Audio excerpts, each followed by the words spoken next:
দাসপুর বিধানসভা তৃণমূল প্রার্থী আশিস হুদায়তের সমর্থন একেবারে শেষ বেলায় প্রচারের শেষ ল্যাপে তৃণমূলের ঝাঁপ বুথে বুথে নজর প্রার্থীর সঙ্গে ছিলেন ঘাটাল সাংগঠনিক জেলা সাধারণ সম্পাদক কৌশিক কুর্ভি। এদিন প্রায় 3 কিলোমিটার একটি মিছিল বের করা হয় সাধারণ সম্পাদকের নেতৃত্বে।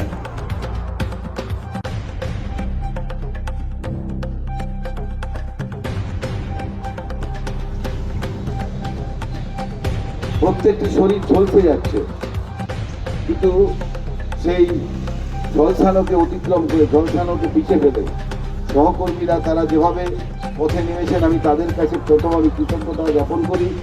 কারণ তাদের এহেন যে প্রচেষ্টা এবং দলের প্রতি তাদের